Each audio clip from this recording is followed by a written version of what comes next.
Thursday, I think it is. Yep. And it was a big day in my family. May Day was a big day in my family. My mother loved plants, and we lived in New Mexico, which is, as far as deserts go, it is far more unforgiving, harder, and more difficult than this area in Reno is. The ground was shale, and there was a lot of hoeing and composting and all sorts of things that my mother did to grow her flowers. And May Day was like payday because my sister and I would race home from school, and we'd get home and the whole kitchen cabinet would be filled with the payoff bounty. Jonquils and daffodils and grape hyacinths and some violets. And the deal was that we would make little nosegay baskets to deliver to the neighbors. Mm-hmm. And she would gather along and along the kind of cups that you get from filling station water dispensers, you know, the kind that have the little pointed at the bottom. And then she would put lace on them and then put the nosegays in the little containers. So then, my sister and I, it's probably the only time of any year that, at any time actually, that my sister and I were on the same page. But what we got to do was go to the neighbors, hang the little nosegays on the door, ring the bell, and run, and hide, and watch to see the neighbors come to the door to get their May Day surprises. Now, there was a woman in our neighborhood, Mrs. Beecham, and I remember her well. She was as avid a gardener as my mother was, but not nearly so successful as my mother. Miss Beecham would till and mow and do and rake and blah, blah, blah, all of her yard, her front yard. And then, when the kids were out playing, all of us, if the ball went to Miss Beecham's yard, oh, woe be unto us. Who would have to go get the ball? We sort of, did paper, scissors. And then we would very quietly go. And I don't know how she always knew. That door would swing open and she'd yell, "Get out of here!" And, she was just mean. And her garden didn't grow. But May Day, we would deliver our little nosegays to Miss Beecham's house. And then we would run away and hide to watch her. And then, you know what? For maybe a month or so later, Mrs. Beecham was a little nicer. She wasn't so mean if the ball went to her yard. She'd open the door and maybe just say, "Get off my yard." But there was a softness about her. And I think that that's an important lesson for us all to realize that probably Miss Beecham was a miserable woman, unhappy. And by finding some kind of surprise gift on her front door, that caused her to be a little softer, a little more gentle. So May Day is really big as far as memories go in my family and in my history. Now today is Earth Day at the park, and it looks like maybe the sun's going to shine, and maybe it's going to be a nice day over there. We have a table for Earth Day, and just to let people know a little bit about us. So if the weather turns out well, I would encourage you to stop over and enjoy Earth Day. So, you know, Earth Day is such an interesting thing. There's great talk about global warming and how our Earth is being destroyed. And there was a paper that was recently written that just was so negative. It was so negative that the man who wrote it refused to sign it. He said, this paper, while it may be true, is not the truth. Because, he said, human beings are so much more resourceful and they are so much more positive that we won't allow this devastation to actually occur. And I found that very interesting. I heard that on the National Public Radio, and I never did hear who it was that wrote that paper, or I would have shared that information with you. But he refused to sign it because it was so negative, and he didn't want to be part of that. So the lesson that I can take from this is that truly each one of us is creating, and as a group, as a society, as a culture, we're at choice. We can either be doom and gloom, purveyors of misery, or we can absolutely trust ourselves and each other to care for the earth. I think it's interesting that we somehow, in our own minds, have an idea of separation. Humankind, nature, humankind, the earth. When the truth of the matter is, we're it. There's no separation. There's no humankind, nature. It's all us. We're it.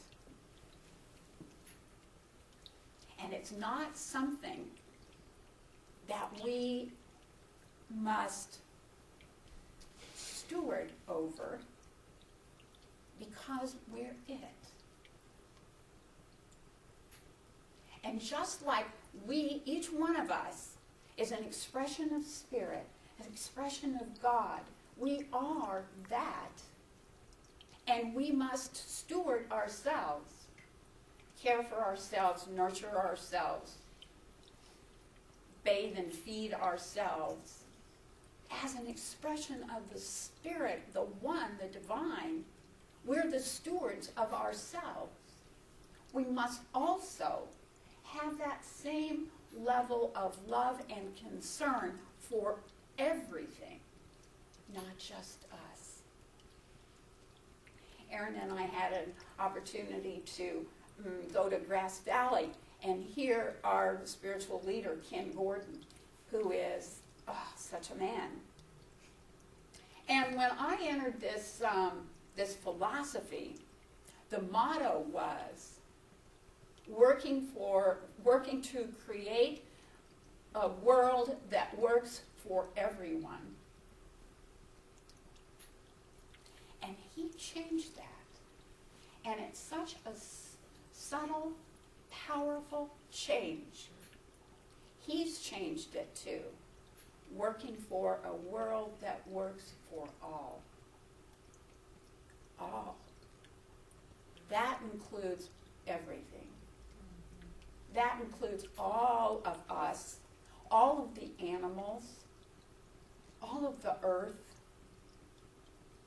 And when we work for a world that works for all, then amazing, miraculous things will happen. We will be stewards for the world as we are stewards for ourselves and for our neighbors. It's all one. We can't split it up. We can't divide it. We can't separate it. It's all. It's you and me. As Berger says, the I and the thou. It is I. We're it. And so what does that mean then for us? As far as living our lives, as far as cultivating our soil, as far as breathing our air. It is all about us. And we can't be the other. We can't be separatists.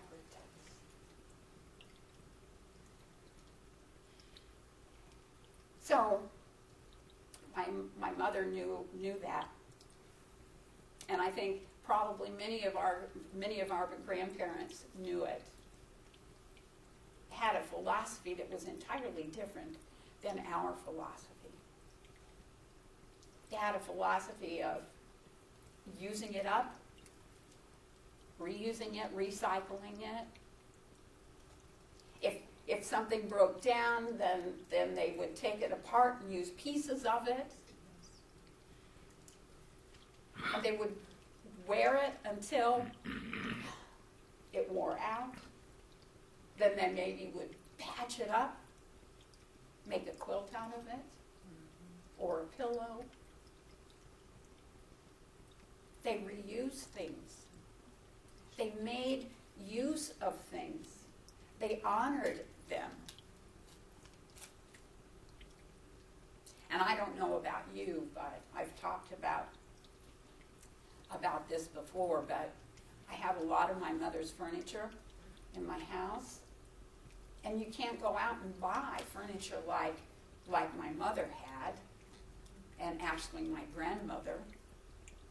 I have a tea cart in my grandmother's dining room table that I have no idea how old it is. But it's still functional. It's still in good shape.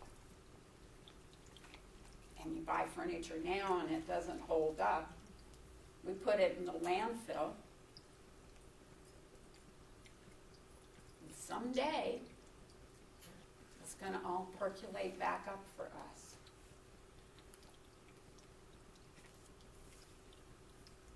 So that's what Earth Day means to me. It means use it, recycle it, reuse it, repurpose it, care for it.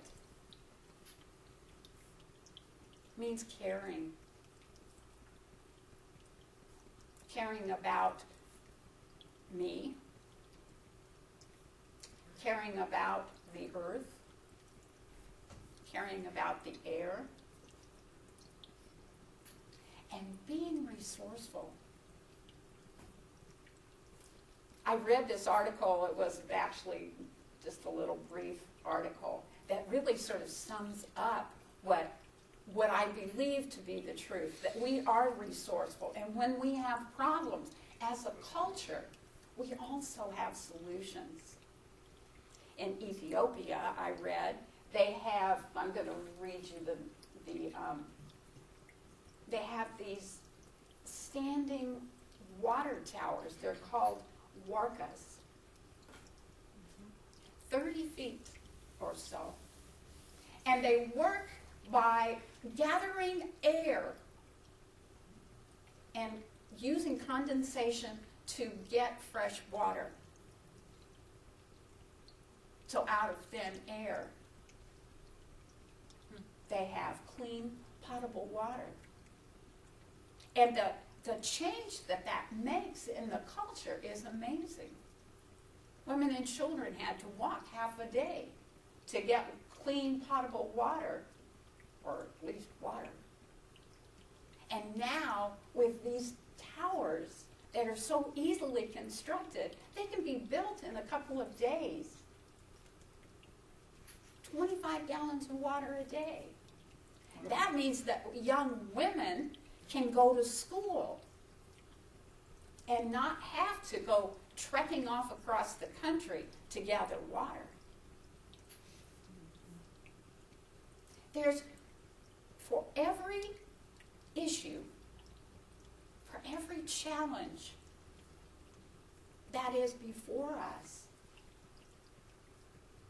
there are solutions because they are available to use our creative energy. So when we talk about doom and gloom and the world is going to hell and everything is just a disaster, we're contributing to that belief. When we can instead notice a challenge and use our God essence, our creativity, to find solutions. That's exciting as far as I'm concerned. And it just takes little things for us to use it, reuse it, recycle it. Think of creative ways to use things. Also in some South African country, and I don't know what it is, what country it is, but they take plastic bags and reweave them and make carpets out of them. And they're gorgeous. So what that means to me as far as I'm concerned is Earth Day is a really wonderful opportunity for us to come to the place that we can celebrate our creativity as a culture, that we can celebrate the beauty and the magnificence of our world that is us.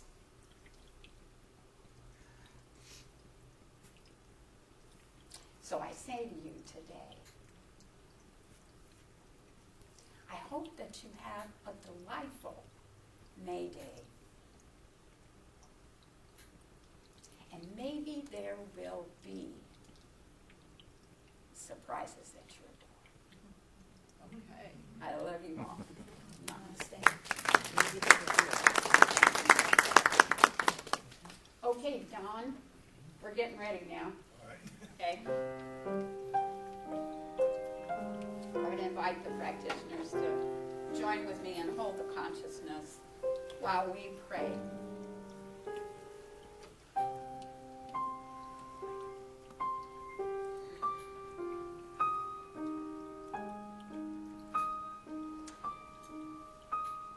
I invite you to allow your lungs to fill up with air.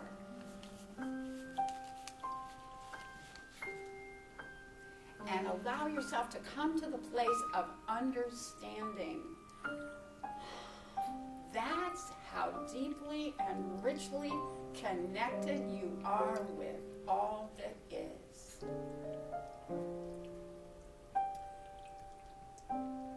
Filling yourself with that amazing, life-giving force of air.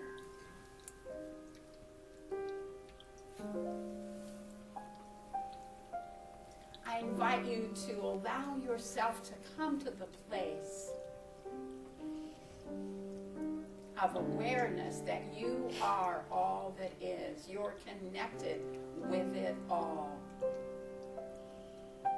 That you and I and the other 7 billion people on this earth are the nature that we are protecting, that we are loving,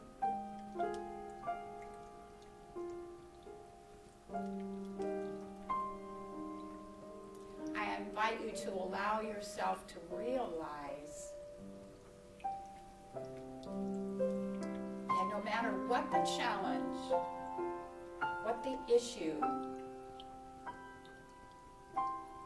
there is a creative answer, solution, thought, and idea. And it's all in that air that you breathe. It's in the mind of God.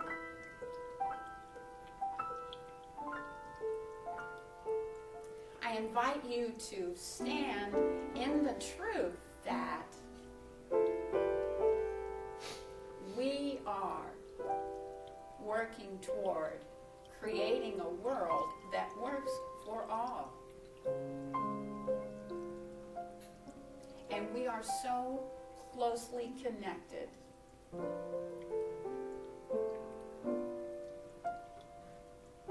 We are the breath of God. We are the eyes of God. We rest in the mind of God because we are it.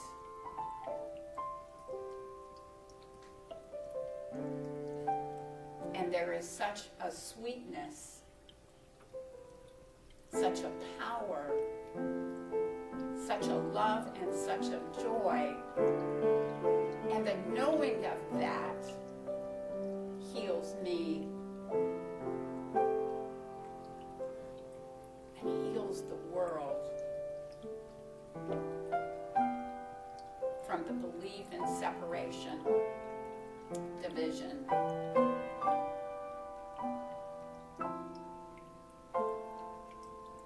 So if you would like, just call up any challenge that you have, anything that may be resting heavy on your heart.